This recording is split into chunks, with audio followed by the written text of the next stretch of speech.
And touching on music since we're there, some more fun Spotify facts because You like Spotify facts? as much as I hate Spotify, I like the Spotify facts.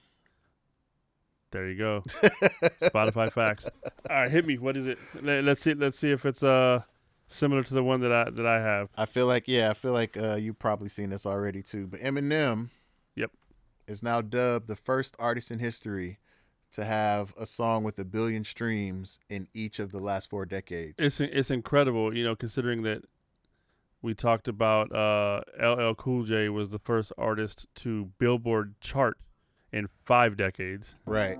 and now you've got Eminem in his 4th decade, and he's getting 1 billion streams from songs from each decade. Yeah, which is crazy. So, but yeah, I saw the song from the 90s that's crossed 1 billion is "Forgot About Dre."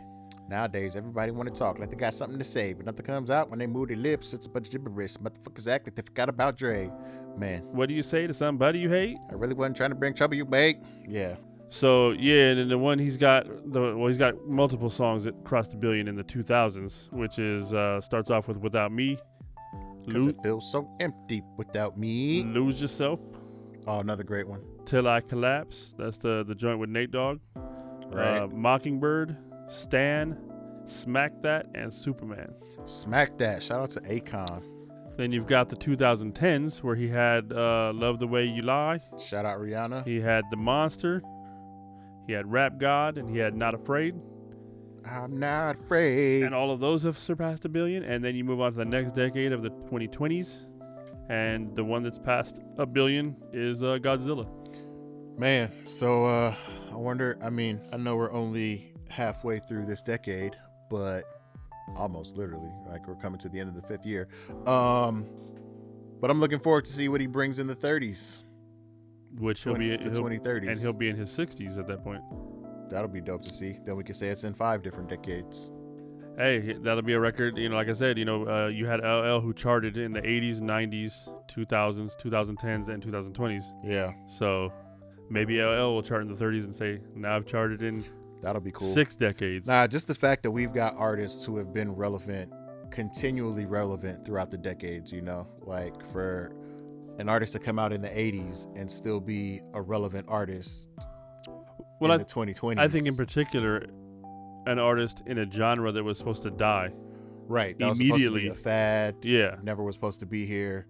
Now is the number 1 genre in the world. Right. Which is, anybody that knew that this was going to happen, but for the haters and the doubters, they didn't see it going this far. I read a study. There was a study that was talking about hip hop and then music in general. Yeah. And it says that one of the reasons that hip hop remains as popular as it is and is spreading and it continues to spread is because the human mind works in pattern. It works at a tempo essentially. And so when you recognize patterns and you recognize, a beat and you recognize that thing, and part of that is rhyming. Yeah. So when you hear these rhyme patterns mixed up with these tempos, with these beats and these sounds, these time signatures, your brain is attracted to that. Even if you don't like rap, you will find yourself likely nodding your head or still somehow, some way engaging into the music. Yeah. Whether you're a fan or not, just because it's all built off of that. All music is, right? Yeah. But because you're adding that continuous rhyme sequences to that time signature, it's even more ear-catching. Even if it's subliminally, your mind is attracted to it. Yeah. And there's a whole study behind that versus even jazz. Jazz has it, rock has, all other genres have it. Yeah, yeah. But the difference is because there's and all other genres too, when there's lyrics involved, there's rhyming involved as well. Songs a lot of times are built with rhymes in it. But hip hop is continuous. It's bar for bar for bar for bar rhyme patterns.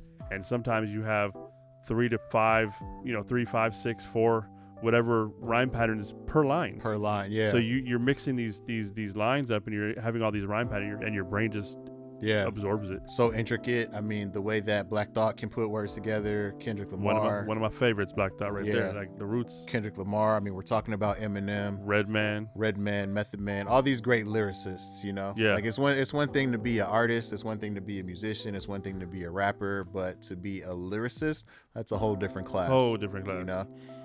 And Eminem is definitely one of the great lyricists.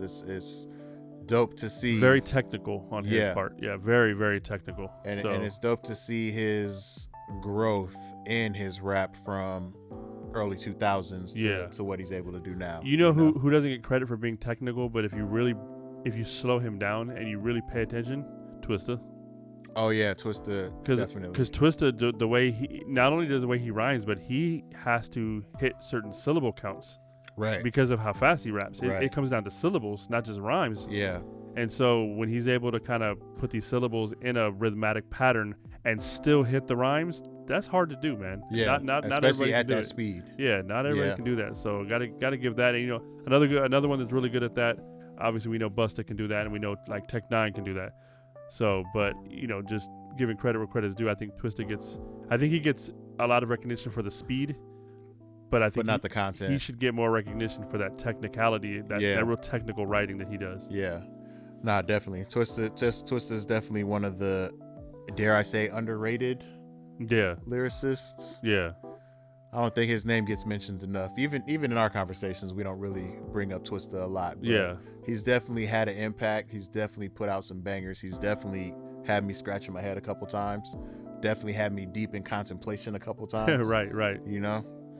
Like, hold on, what did he just say? Like, I gotta break this down. Yeah, and I also heard that if you slow Twista's raps down by a factor of 50, and then you play them backwards and you watch Wizard of Oz, it all syncs up.